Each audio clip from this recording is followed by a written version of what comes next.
Բարի օր հարգելի սիրելի մասնակիցներ, ուրախ եմ ողջունել ձեզ մեր այսօրվա խաղեր նախաձեռնությանը։ Ուրախ եմ ողջունել նաև այս պանելային քննարկմանը, որի թեման է կանաչ մասնագիտությունները, նրանց կարևորությունը, բացերը և հնարավորությունները։ Այսօր ամբողջ աշխարհում, այդ թվում նաև Հայաստանում, տնտեսության տարբեր ոլորտներ աստիճանաբար փոխվում են։ Կլիմայի փոփոխության, էներգետիկ անվտանգության, ռեսուրսների անարդյունավետ կառուցողական օգտագործման և նոր տեխնոլոգիաների արտադրության ներքո։ Այս փոփոխությունները ստեղծում են ոչ միայն նոր մարտահրավերներ, այլ նաև նոր մասնագիտություններ, նոր աշխատատեղեր և նոր հնարավորություններ երիտասարդների համար։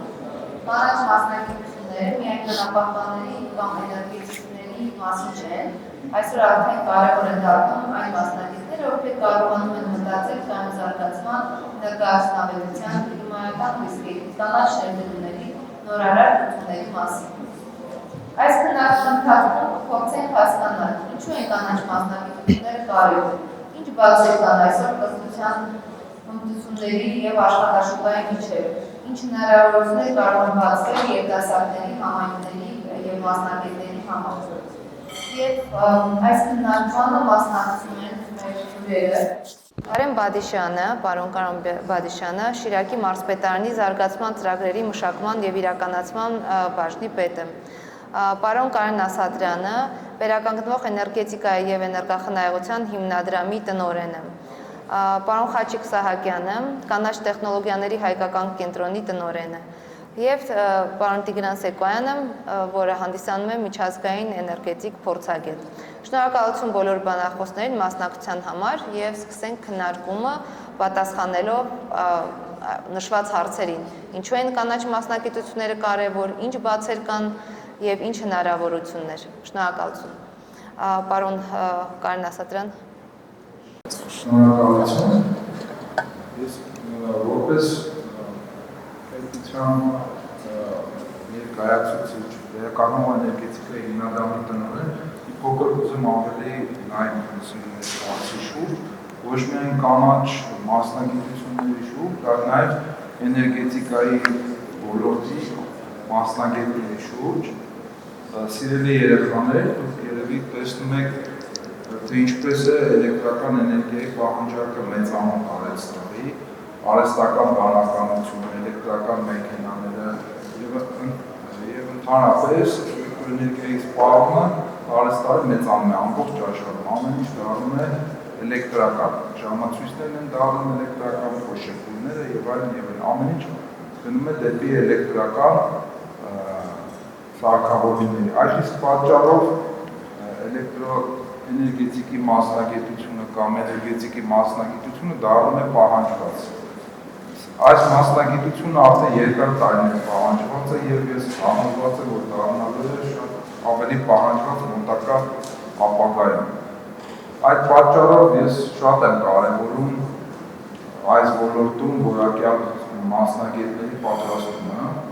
ասեմ, որ որպես հիմնադրամի տնօրեն շատ եմ տեսնում բաց այստեղ, մենք մշտապես փորձում ենք ընդունել աշխատանքի մասնագետներ, վերապատրաստել, բայց դեռևս մեծ պահանջարկ կա։ Եվ նաև նշեմ, որ Հայաստանը նախատեսված է օրենսդրական փոփոխություններ, որի արդյունքում էլ ավելի ավելանալու է էներգետիկ մասնագետների, վերականգնող էներգետիկայի, ինչպես նաև էներգոաուդիտորների մասնագիտությունները։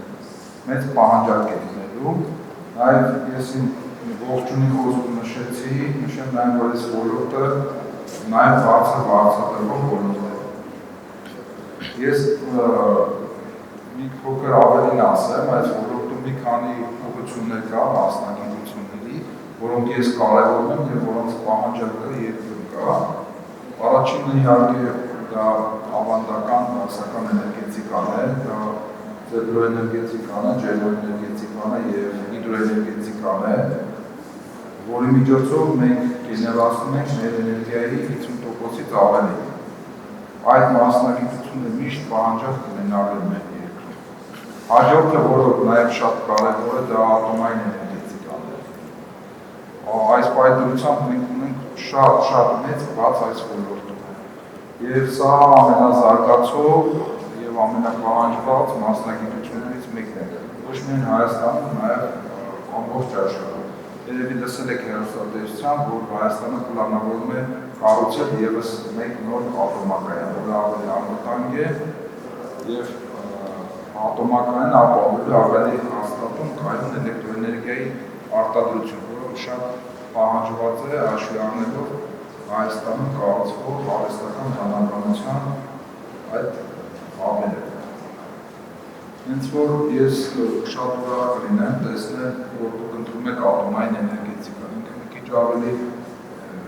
գիտահեն մասնագիտություն է, բայց շատ պահանջված եւ շատ կարևոր։ Հաջորդը, որի մասին այն նշել, դա վերականգնող էներգետիկան է, եւ տեսել եք դուք շատ կարևորային համակարգ է տեղադրած, ասեմ, որ մեր հիմնադրամը նաեւ իրականացնում է ուսումնասիրություն հենց ձեր մարզում կողմային կայանների կառուցման ուղղությամբ, արդեն չափումները ավարտել են, ունենք բավականին լավ ռեսուրս Շիրակի մարզում եւ ապագայում կարող է կառուցվի այստեղ 150 մեգավատ հզորությամբ կողմային կայաններ։ Այդ բոլորը սպասարկելու եւ նորերը կառուցելու համար մենք ունենալու ենք ձեր կարիքը, ձեր մասնագիտական կարիքը։ Եվ խոսքը գնում է ոչ միայն Հայաստանի, այլ նաև Վրաստանի եւ մեր ամբողջ տարածաշրջանում նման տեխնոլոգիաներ շատ արագ ծառայում եւ դրանց անհրաժեշտությունը, մասնագետների անհրաժեշտությունը օրի ավելանում։ Ինչպես նաև հաջորդ վերականգնող էներգետիկայի, որի վրա մենք աշխատում ենք, դա էլեկտրական կուտակիչ համակարգերն են։ Դա մեր հանրապետությունը նախատեսում է արդեն իսկ կառուցել ծրագրերը կան, առաջին փուլով մինչև անգամ 1000 մեգավատ կայան է կառուցվել։ Դա լինելու է արևային կայանների պես, դրա կարիքները շատ լինելու, այնպես որ վերականգնող էներգետիկան է որպես առանցիկ ուղղություն, բավականին մեծ պահանջարկ կա։ Նշեմ նաև, որ այս ոլորտում շատ մեծ ներգրավվածություն կա, մոտ 100 ընկերություն կա Հայաստանում, տեսնում եք բոլորի ինչպես է կառուցվում արևային կայանները։ Եվ վերջինը, որ ցանկանում եմ նշել, դա կանաչ կապություն, երևի դեռ նշենք կանաչ կամ էներգոաուդիտորների ինստիտուտն է, որը որ պետք է նոր զարգանա, բավականին հետաքրքիր ոլորտ է։ Այստեղ օրենսդրական փոփոխություններից հետո արդեն արտադիր է դառնալու մեծ ընկերությունների համար էներգոաուդիտը։ Ամբողջ աշխարհում բավականին զարգացած է, ցավոք մեր Հայաստանում դեռևս ոչ, բայց ոչ թե շուտ սկսելու է զարգանալ։ Ես կարծում եմ պարոն Սերգոյանը սրա մասին ավելի մանրամասն ձեզ կպարի, որպես փորձագետ, ինքը շատ ավելի լավ է դիտարկում այս թեման։ Երևի այդքանը, ես ուրախ եմ, որ դուք հետաքրքրություն եք հայտնել մասնակցելու այս միջոցառմանը եւ հուսամ ձեր ապագայում կընտրեք էներգետիկայի մասնագիտությունը։ Պարոն Ասատրյան, նշեցիք էներգետիկա աուդիտը, մենք էներգետիկ խաղերի շրջանակներում իրականացրեցինք այս թիմերով, երիտասարդներով, շուտով մենք ականատես կլինենք, կլսենք արված աշխատանքը, բայց մեր երիտասարդները իրենք արդեն իսկ այդ ճանապարհի վրա են, իրականացրել են էներգետիկ պարզ զննում եւ իրենց առաջարկներն են կազմել, որը որ արդեն առաջին քայլն է։ Իսկ պարոն Սեկոյանին կխնդրեմ շարունակի այս թեման, ներկայացնելով ինչպես կարիքները տեղական շուկայում, այնպես էլ միջազգային հաշվի առնելով փորձը այս ոլորտում։ Շնորհակալություն, ես առաջի հերթին ուզում եմ շնորհակալություն հայտնենք Վայս կազմակերպությունը, ես կազմակերպությանը եւ Տիկին Նունե Սաքանյանին, որովհետեւ այսպիսի միջոցառումները շատ կարեւոր են, ես կարծում եմ, ինքը իր բնույթով, իր ինտերակտիվ բնույթով, շփումը մեր իրար հետ մրցումը, որ մրցումից հետո էլ հնարավոր է, որ արժեքավոր նվերներ եւ ստանաք, շատ ինձ թվում է շատ հաճելի process է սա, իրար հետ շփվելը, մի փոքր բան սովորելը, առավել եւս էներգետիկայի եւ ջերմոցային գազերի արտանետման, էներգախնայողության ոլորտում ես ինչպես պարոն Ասատրյանը շատ ճիշտ ասեց, ես ինքս էլ եմ ձեզ հորդորում եմ ընտրեք այս մասնագիտությունը։ Ինքը շատ կրեատիվ մասնագիտություն է, շատ հետաքրքիր մասնագիտություն է։ Ես ինքս 35 տարվա էներգետիկ եմ։ Ես ավարտել եմ էներգետիկական ֆակուլտետ, աշխատել եմ կաթսայի օպերատոր եւ հասել եմ մինչեւ ամենաբարձր պաշտոնները այդ կազմակերպություններում, բայց փուլ առ փուլ եմ անցել։ Էներգետիկան դա միակ բնագավառն է, որտեղ եթե դու կաթսայի օպերատորից դառնում ես հերթափոխի պետ, պետք է համապատասխան քննություն հանձնես։ Պետք է ապացուցես փուլ առ փուլ, հանգույց առ հանգույց, պետք է հասկանաս կայանում ինչպես ինչա տեղի ունենում, այդ դպրոցը այսպես կոչեցյալ ես շատ եմ գնահատում եւ դա էներգետիկայում շատ ցայտուն ձևով արտահայտվում է։ Անցնում ես մի փուլ, հանձնում ես քննություն, գիտելիքները ապացուցում ես, որ դու ունես այդ գիտելիքները եւ գնում ես առաջ ու զարգանում ես, միշտ զարգանում ես։ Այս այն մասնագիտությունն է, որտեղ որ կարելի է ընդմիշտ զարգանալ։ Առավել եւս այսօրվա հնարավորությունները մեր համացանցի, քանի որ կան, ցանկացած մարդ կարա ինքը նաեւ ինքնին կատարելագործվի, խորանա, տեսնի, հասկանա, ասեմ ձեզ, որ շատ հետաքրքիր ոլորտ է, որի մեջ խորանալը միշտ ու միշտ հետո ես ինքս իմ այս տարիքում նույնպես զբաղվում եմ ինքնակատարելագործմամբ։ Անվերջ է այդ գիտելիքը եւ շատ հետաքրքիր է։ Եթե գումարենք նաեւ էներգետիկային, ջերմոցային գազերի արտանետման խնդիրները, առավել եւս շատ հետաքրքիր է այդ ամեն ինչը դառնում, որովհետեւ ջերմոցային գազերի արտանետումը էներգետիկա բնագավառից ամենամեծն է։ Եթե Հայաստանը արտանետում է ամբողջ Հայաստանը արտանետում է երկրագնդի արտանետվող ջերմոցային գազերի ընդամենը 0.2%, բայց միջազգային կազմակերպություններում, երբ որ հավաքվում են, երբ որ քննարկում են այդ խնդիրը, բոլորը ունեն իրենց ձայնի իրավունքը, բոլորը ունեն իրենց առաջարկություններ կատարելու իրավունքը եւ շատ դեպքերում Հայաստանի առաջարկած մեխանիզմները, մեթոդները կիրառվում են շատ ավելի հզոր ու մեծ երկրների կողմից։ Ես նորից ուզում եմ շնորհակալություն հայտնեմ կազմակերպիչներին, ձեզ շնորհակալություն հայտնեմ, որ մասնակցում եք այդպես ակտիվորեն մասնակցում եք։ Ես վստահ եմ միանշանակ, որ դուք առաջի քվիզ կոչեցյալի ժամանակ բոլորդ, գրեթե բոլորդ 100%-անոց արդյունք ցույց տվեցիք։ Ես վստահ եմ, որ հիմա ձեր ներկայացումները, որ դուք հիմա կանեք, ճիշտ է, այդ այլ կերպը մի քիչ երևի բարդ էր, մի քիչ ավելի պետք էր մարզվել այդ առումով, պատրաստվել իրար ուրեմն ավելի լավ հասկանալու համար, բայց ես հույսով եմ եւ ավելի ճիշտ ուզում եմ տեսնել շատ լավ ներկայացումներ ձեր կողմից աուդիտի հետ կապված։ Իհարկե աուդիտը, էներգետիկ աուդիտը շատ հետաքրքիր ոլորտ է եւ էներգետիկ ես ոչ միայն ես, այլ նաեւ էներգախնայողության հիմնադրամում աշխատող բազմաթիվ փորձագետներ հարյուրավոր աուդիտներ են իրականացրել համատեղ միասին։ Պատկերացրեք հարյուրավոր,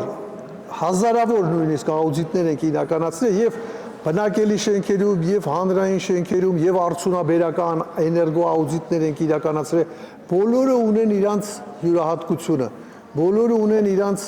հետաքրքիր կողմերը, որտեղ որ պետքա տեսնես, հաշվարկես, ստանաս եւ դու գիտակցում ես, որ դու օգնում ես, որ դու քո աուդիտի եզրակացությամբ դու նպաստում ես եւ այդ կազմակերպությանը, որ կազմակերպությունը բարգավաճի, զարգանա եւ նպաստում ես բարեկեցիկ նորմալ հարաբերություններին, այսինքն էներգետիկ աուդիտը դա win-win-win, այսպես ասած, բոլոր ուղղություններով դու հաղթող ես եւ բնությունն է օգտվում, երբ որ դու առաջարկում ես միջոցառումներ, որոնք նվազեցնում են ջերմոցային գազերի արտանետումները եւ բերում ես հետգնման եւ հարմարավետության մակարդակի, այսինքն դու բավարարված ես լինում, երբ որ էներգետիկ աուդիտի արդյունքները իրականություն են դառնում։ Դու հասկանում ես, որ քո գիտելիքը դու նպաստեցիր եւ երկրին, եւ հանրապետությանը, եւ մենք պետք է լինելով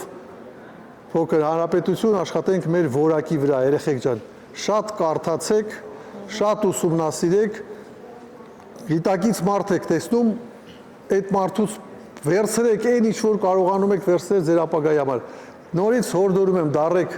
կլիմայի մասնագետներ, էներգոարդյունաբերության մասնագետներ, շրջակա միջավայրի մասնագետներ, բնապահպաններ, դա շատ հարգված մասնագիտություն է եւ մի փոքր բան էլ ասեմ կլիմայի վերաբերյալ շատ դեպքերում միջազգային ծրագրերում շատ մեծ կլիմայական գումարներ կան, որոնք որ բերում են այն երկրներ, որտեղ որ կարողանում են ներուժը, մասնագիտական ներուժը բարձր է եւ ներկայացնում են ծրագրեր, որոնց արդյունքով ֆինանսավորվում են այդ երկրները։ Դուք հիմիկվանից կարող եք մտածել դրա մասին, ստեղծել կազմակերպություն, հասարակական կազմակերպություն, առաջարկություններ ներկայացնել, ուսումնասիրեք ինտերնետում, կլիմայական մեծ ծրագրեր կան, որոնք բերում են ջերմոցային գազերի նվազեցման եւ այլ թեմաների, բայց միաժամանակ բերում են նաեւ բարելավում են, բարեկեցիկ վիճակ են ստեղծում եւ մեր շենքերում ջերմամեկուսացման հետ կապված, ինչպես շատ ծրագրեր այդ թվում մեր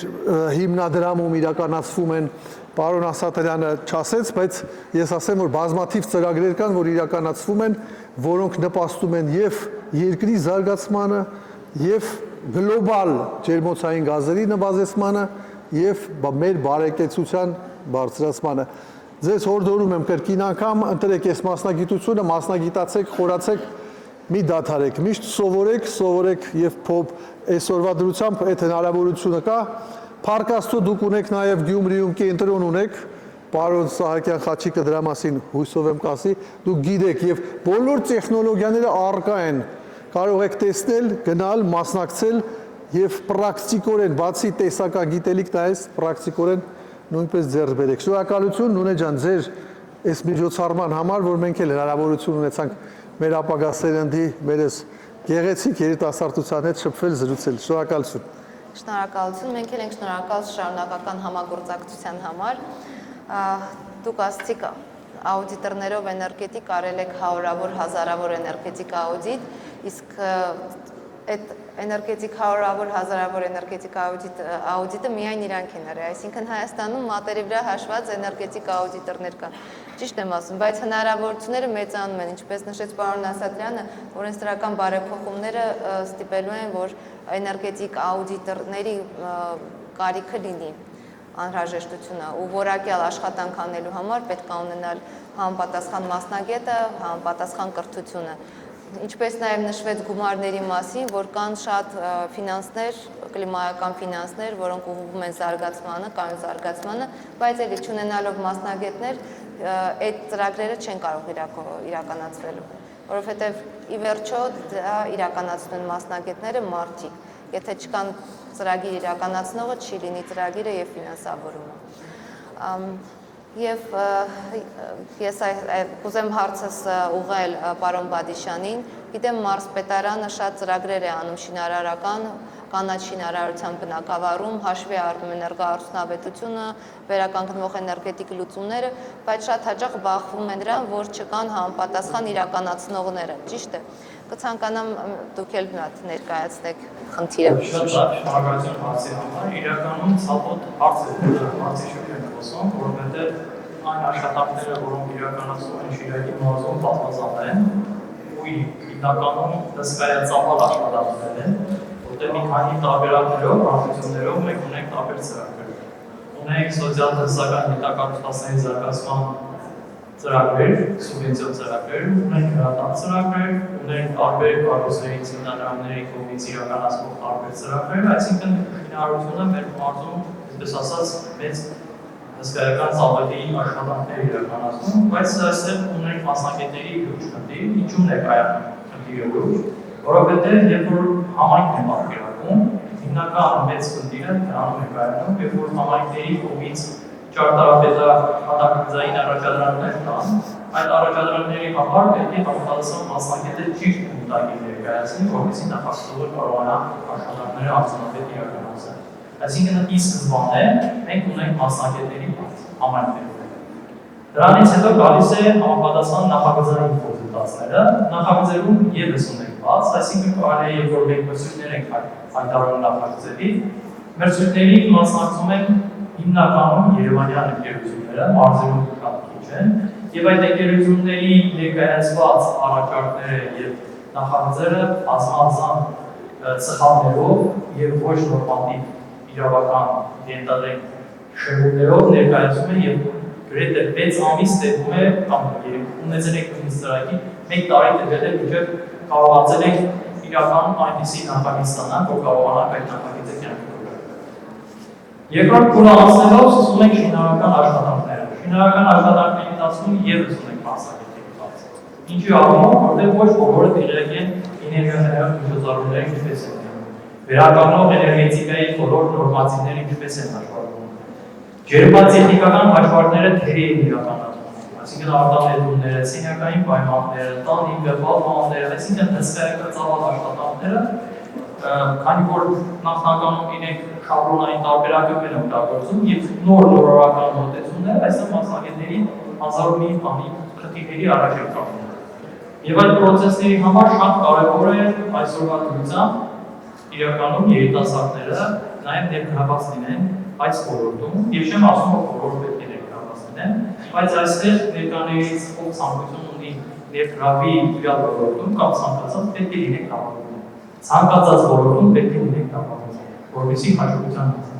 պետք է հավաքվածան տարբեր մասնագիտություններ ունենալ։ Ունեցեք 1-2-ը, բայց ունեցեք թմուտ, որովհետեւ այդ ուղղությամբ է բացատրել։ Իրականում նշվեց այստեղ, որ միջազգային կազմակերպությունների կողմից տարբեր ծրագրեր են իրականացվում եւ համաֆինանսավորվում։ Օրինակ մեր մարզում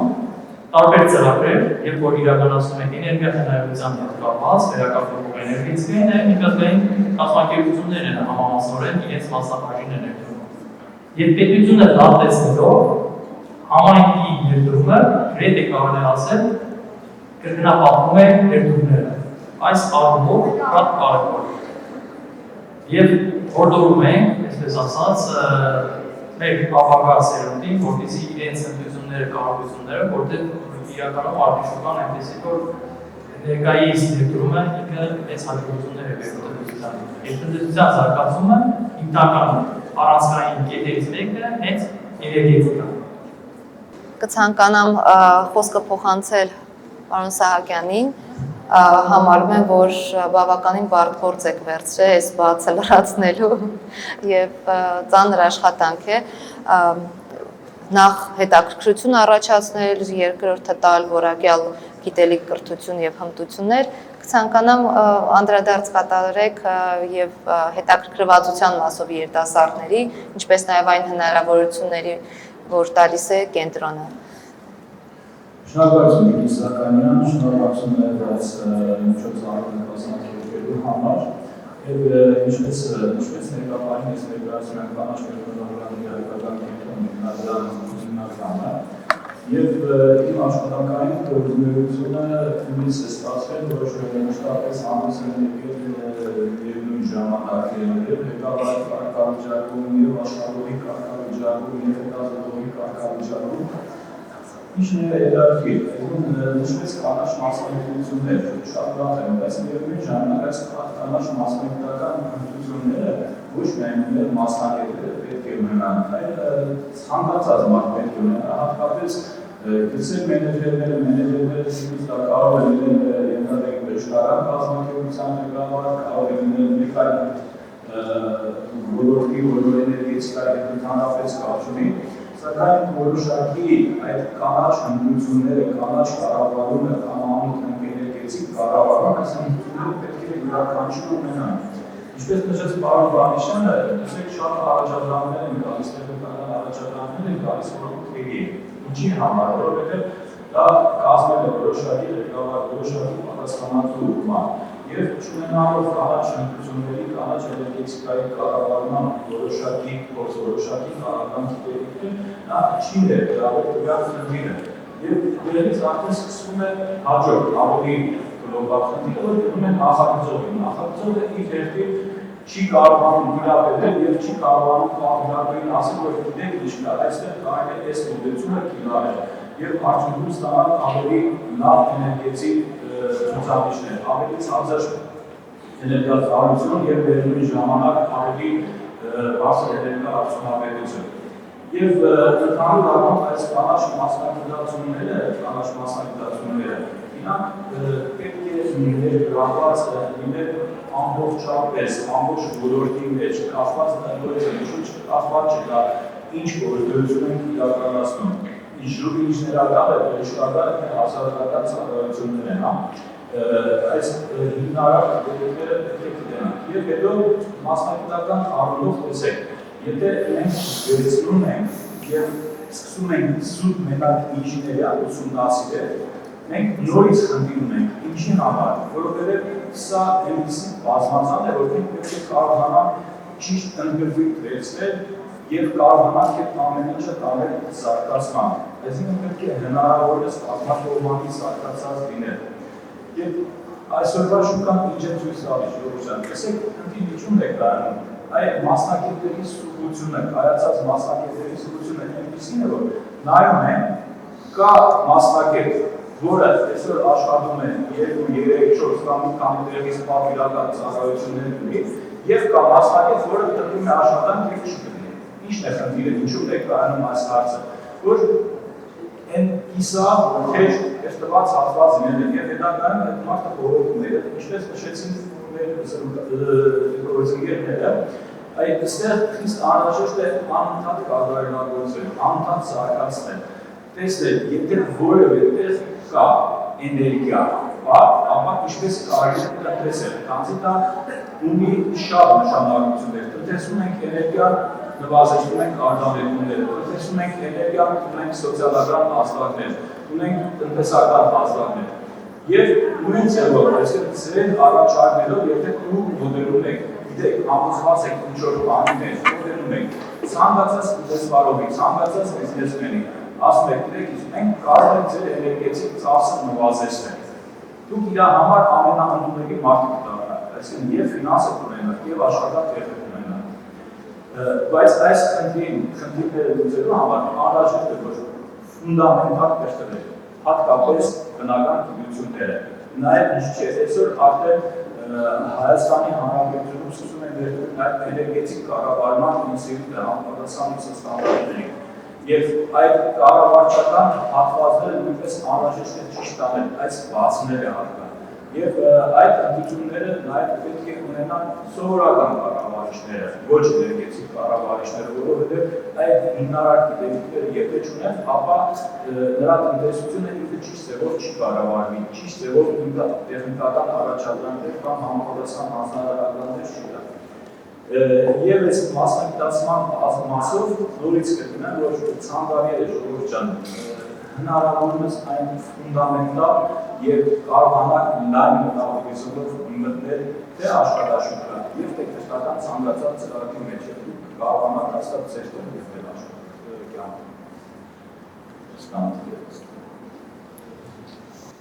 Շնորհակալություն, պարոն Սահակյան։ Կանաչ մասնագիտությունները ապագայի մասնագիտություններ են, բայց ապագան արդեն սկսվել է, ոնց որ ասվում է։ Ես շնորհակալություն եմ հայտնում բոլոր բանախոսներին հետաքրքիր եւ բովանդակալից ներկայացումների համար թեմայի շուրջ։ Կցանկանամ նաեւ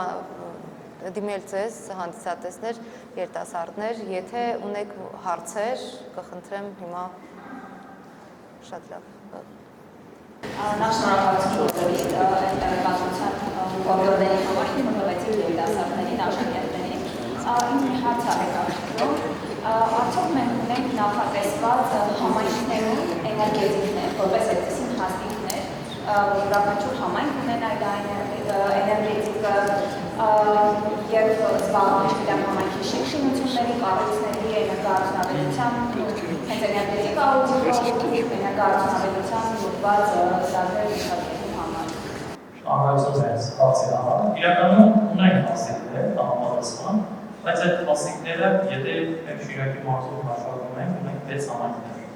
այսինքն 6 մասնագետներ, բայց դա բավարար չի։ Իրենք իրենց կարողությունների, գիտությունների զարգացման համար ընդհանրապես մի 2-3 պրոյեկտների իրականացման համար, որոնք աշխատանքի իրականացումը շատ արդյունավետ է։ Այդ մասնագետները միայն բավարարում են մեր համայնքի ներքին խնդիրները լուծելու համար, բայց սակայն համայնքները 1 միլիարդներից ավելի տարբեր ծրագրեր են իրականացնում, որտեղ դպրոցաշինություն, անապարտեզաշինություն, կառուցում, շենքերի բանականական շենքերի երկարացումների միջոցառումների իրականացում, մշակութային տուն, տարբեր ենթակառուցվածքների զարգացում, սակայն այստեղ բոլոր տեղերում մենք ունենք համապատասխան ենթադրենք նախարարությունների բաժինները, որտեղ պետք է առանձին աշխատվի բոլոր այդ կետերը։ այսինքն էներգետիկայնությունը ինչպես պետք է լինի, ջերմային տեխնիկական աշխատանքները ինչպես պետք է արդյունավետ իրականացնեն, եւ այս առումով ոչ միայն մասնակետի խնդիր է, այլ վերահսկողության խնդիր է, որովհետեւ շինարարական նախագծի ունեցել են, ավելի ուշ են ունեցել, բայց դիտի տների տարբերակով շինարարությունը համատում է, բայց համայնքը ունի մասնակետներ, որովհետեւ տեխնիկական կանոնների համապատասխանում է, դե չի համապատասխանում։ Այսինքն կարող է այստեղ շինարարական աշխատանքների անցում թերացումներ լինեն, եւ այդ թերացումները չհասկանան համայնքը, ժամանակին չվերացնել, եւ այդ առումով կարող է համայնքը հետագայում վնասնել, որովհետեւ իրավունք ջերմության, ինտերնետ մնացած ծախսերի հետագա հեծածը իրականացնելու է համայնքի կամ պետությունը, եւ պետք ունենք այնպիսի բավարար հնարավորություն, որ կարողանանք այդ հացերը, ծախսերը անընդհատ փոխհատուցենք եւ տարբեր ծրագրերով ներդրավենք, որպեսզի փակի այցերը։ Դրա համար պետք է ի սկզբանե նախագծերը եւ շինարարությունը որակյալ անել ու համապատասխանել բոլոր ենթադրենք միջազգային այդ պես ասած ստանդարտներին, որպեսզի ուդարական արտահանումը էկոլոգիապես կամ բնապահպանության տեսանկյունից ընդունելի լինի եւ համապատասխանի մեր այցների հանրության նորմատիվ ակտերով ուսանողած կետին։ Ավելացնեք, շնորհակալություն։ Ես դուք շատ լավ հարց տվեցիք իհարկե, համայնքային էներգետիկ կառավարման համակարգերը ստեղծվում են հիմա Հայաստանում։ Մենք ՄԱԿ-ի զարգացման ծրագրի շրջանակներում մի քանի տարի առաջ ուսուցողական այց ենք կազմակերպել Սերբիայի Հանրապետություն, որտեղ մասնակցել են Երևանի ապագա էներգետիկ կառավարիչը, Գյումրիի եւ Վանաձորի ներկայացուցիչներ, այց ենք կատարել study tour դեպի Սերբիա, որտեղ մի քանի քաղաք գնացել են, ծանոթացել են, ուսումնասիրել ենք։ ՄԱԿ-ի զարգացման ծրագրերի շրջանակներում մենք մշակել ենք ուղեցույց համայնքային էներգետիկ կառավարման համակարգի ինստիտուտի ստեղծման ուղեցույց, ինչպես պետք է ստեղծվի,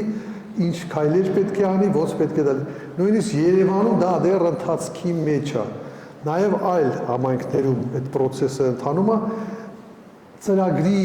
գաղափարը հետևյալն է, այդ միջազգային ծրագրերը հետևյալն են անում, ասենքն ստեղծում են, քանի որ դժվար է այդ հաստիքը միգուցե ստացիոնար ունենալը։ Ծրագիրը, հուշագիրը ես ինքս եմ պատրաստել, երբ որ Երևան քաղաքի համար ստեղծում ենք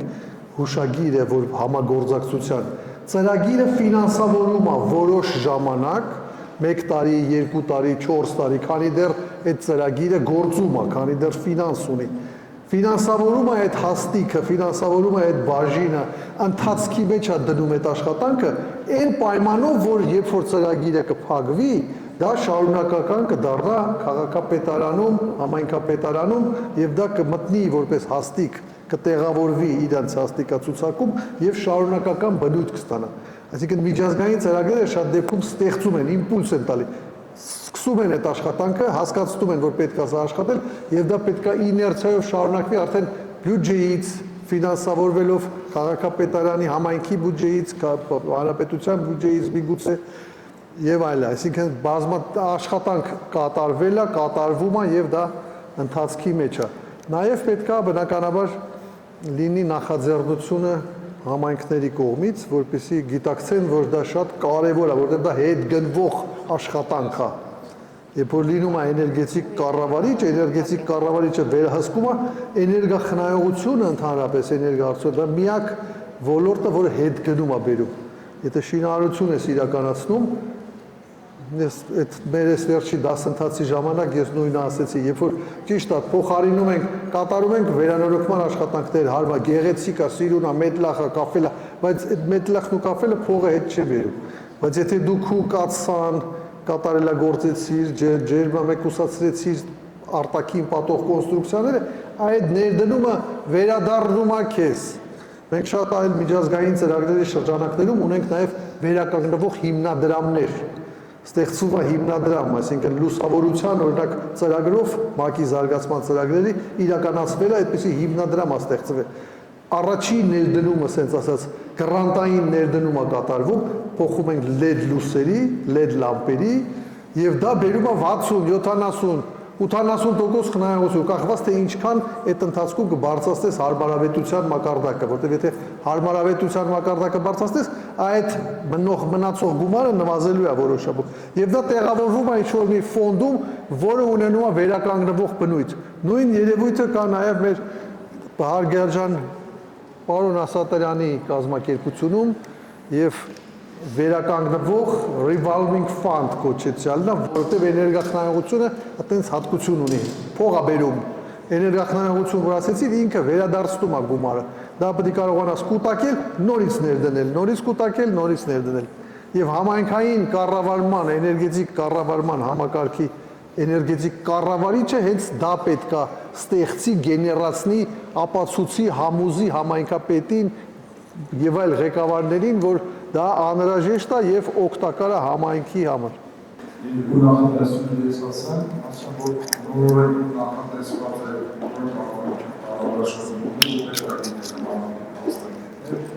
ինչպես նաև որոշ օրենաշենքերի որոշակի տոկոս ամենատարի պետք է անցնի կողմի,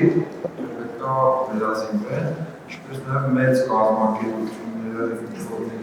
աշխատակիցների քանակից հետո կամ միջից հետո իրանք պարտավոր են իրականացնելու ներկայացնության միջոցառումը։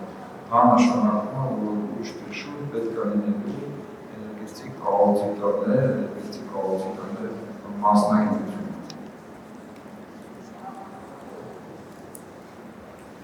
Շնորհակալություն բոլոր բանախոսներին, ինչպես նաև լավ հարցի համար։ Եթե կա էլի հարց, կարճ պատասխան։ Մասնագիտական կարծիքն է հետաքրքիր հետևյալ հարցի շուրջ։ Վերջին տարիների ընթացքում արևային կայանների տեղադրումը փոփ առաջացրեց, որովհետև բոլորը փոխարինեցին իրենց էլեկտրական էներգիայի օգտագործում արևային բանկոսներով, բայց գիտենք, որ դա ունի որոշակի ժամանակահատված օգտագործման եւ 20-30 տարի խնայեն, որպեսզի հետո չիմանանք, թե ինչպիսի փոփոխություն առաջ կբերենք մեր կլիմայի համար։ Ուղղակի հետաքրքիր էր, արդյոք դա վտանգ չի մեր համակարգային գոյությանը եւ արդյոք դա ժամանակավոր կարճ լուծում չէ։ Խնդրի, որը հետագայում, եթե անդամենք չէ, ապա մեր սերունդները ավելի բարդոքի առաջ կկանգնեն, հենց արևային համակարգների հետագա գործառույթից կամ շարքից դուրս գալու հետ կապված։ Շնորհակալություն։ Քիչ բարդ հաստատեցիք, բայց փորձեմ հնարավորինս բաց պատասխանել։ Իհարկե մեր երկրի համար առաջնային ավտոմատական ունենալն է, դա չի հնարվում։ Եվ պետք է զարգացնենք, ինչպես անենք, որպեսզի չխանգարեն արևայինները եւ արևայինների զարգացումը։ Դա մի քանի լուծումներ կա, լուծում համարում սահմանափակել դրանց հետագա զարգացումը, լուծում համար երկու առաջարկել կուտակիչ համակարգերը, որը արդեն հիմա արվում է, եւ երրորդը դրանց անջատել կամ սահմանափակել հենց այն ժամերին, երբ որ արդեն կարող է խնդիր առաջանալ մեր էներգետիկ համակարգում։ Բայց եկեք չմոռանանք, որ արևային էներգետիկայի զարգացումը դա երկրի էներգետիկ անկախության կառուցվածություն է։ Ինչպես նաև նման տեխնոլոգիաների միջոցով էլեկտրոէներգիայի արտադրությունը բերում է սակագնի նվազեցմանը եւ հնարավորություն է տալիս բիզնեսներին նվազեցնել իրենց արժեքները արտադրության։ Դա երկուսն էլ ունենան, հողմայինն է։ Նորից կարծես, հողմակայանները շնորհի մասից կառուցվել ու կան ասոցիացիաներ հողմակայանների այդ կառուցումը Սավասազանության, հատկապես հջումերի ու մեղների վրա։ Նորակալություն, ես տեսնում որ դուք բնապահպան եք կարողանալ այս ոլորտում շատ ուրախ եմ։ Կա ուսումնասիրություն Դաքարի շրջանում է, ինչպես նաև Ջաջուրի տարածաշրջանում նաև կարողանում է ապրեցնել ասել։ Ծրագրի շրջանակներում ունենք միջազգային ֆինանսավորմամբ իրականացվող ծրագիր, ունենք 3 հատ ինժեներ եւ 13 հատ բնապահպան, ոսկե գրում է ոչ միայն թռչունների, այլ նաեւ չղջիկների, այլ նաեւ բլոճների եւ բոլոր ճյուղի թռչունների, այդ բոլոր էկո համակարգը ծրագրի շրջանակներում ուսումնասիրել է եւ արդեն ունենք լավ արդյունք։ Իմ մտածեք որևիցե մի ծրագիր միջազգային ստանդարտներ չի կարող իրականացվել առանց լավ բնապահպանական ուսումնասիրությունների։ Շնորհակալություն պարոն Ասատրյան, եթե կարելի հարց։ Ֆոտովոլտաիկ կայանների կայացնողությունը 25 տարի է, իսկ դրանից հետո այն վերածվում է թափոնների։ Կան ինչպիսի նախագծեր դրանք վերամշակելու կամ վերաօգտագործելու համար։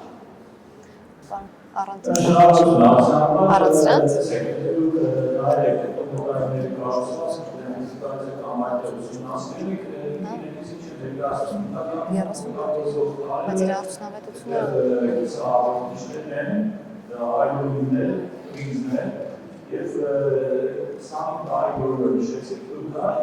նաև ուրիշ խնդիր կա, նախքան սամիտ տարի շատ հնարավոր է մի հատված համակարգել, որոնք որ շատ իսկության կունացնենք եւ այլ։ Մենք տեսեք, այդ մեդալները իրանք ամբողջովին վերամշակվող են, ոչ մի չկա եւ վերջին ժամանակներում դրան շատ է ուշադրություն դարձվել։ Ինքը սովորական նոր մեդալների վերամշակման process է։ Եվ նույն զորու ապակին ինքը նորից գնում է վերացումը։ Միայն խնդիրս է կարանում է այն հատկին, թե ինչքանով է համապատասխան իրավական ակտերը գործեն, որ այդ վերամշակման process-ը արտադրվի եւ տնտեսվարողները եւ մարդիկ ովքեր ունեն, ոչ թե այսօրվա դեսենք ենք լավ մասեր է, Համեցի տարած որական աղբարին դեպեցին չէ, այսինչ ունենք երկես աղբարման հասկացողություն այսին, ոչ թե ֆոտովոլտայիկը նիզվի աղբարուկը, այն համապատասխան մասնակցական ծառայությունների կողմից տարբեր եւ վերամշակվի։ Զուտ ստեղ կազմակերպչական եւ կառավարչական խնդիրներ։ Ես ոնց հասկացա, այդ սեղանը էներգետիկ բնապահպանների սեղանն է, այս կայի դրությամբ հիմնադրամի կողմից իրականացվում է ուսումնասիրություն, թե ինչա տեղի ունենալու արևային պանելների կյանքի ավարտին, ինչպես նաև էլեկտրական կուտակիչ համակարգի։ 6 ամիս հետո այդ հաշվետվությունը բացվելու ուսումնասիրությունը, ինչպես է դա վերամշակվելու, ինչպես է օպտիմիզացվելու, այդ հարցերը այնտեղ նշված է լինելու եւ դա հրապարակվելով մեր կայքի կարող եք տեսնել։ R2 Տարվարմող մենակ։ Ատոմակայանների համար ներկայիս տեղական Հայաստանի կլիմայի հետ համապատասխան ինչ փոփոխություններ կամ գործողություններ ունեցելու դրանք իրական համար։ Ես ատոմակային հետ կապված հարցեր։ Մի հատ եթե կարճ է։ Ատոմակայանի ատոմակայանի իրական համար Հայաստանի Մայի հետ կապված փոփոխություններ կամ նոր գործոններ են։ Ես մի բան ասեմ, որ բոլորը ֆիքսեք նախ ատոմային էներգետիկան ամենամաքուր էներգիա է, որովհետեւ մի հատկությունների պահպանական տեսանկյունից նոր ատոմականի նախագծում կառուցել հին ատոմականի կողքին, որը փոխարինի ինը եւ դա լինել է շատ ավելի անվտանգ Գեր, դրս պրինցիպի բայց աշխատանքային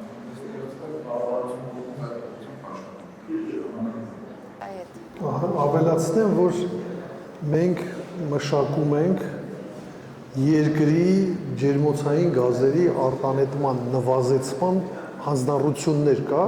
Հայաստանի Հանրապետություն ունի Փարիզյան համաձայնագրի շրջանակներում ստանձնել է հանձնառություն, այսինքն ինքը իր նկատմամբ պարտավորություն է վերցրել, որպեսզի նվազեցնի ջերմոցային գազերի արտանետումները եւ մեր լավագույն միջոցառումը ջերմոցային գազերի նվազեցման դա նոր ատոմակայանի կառուցումն է։ Ատոմակայանը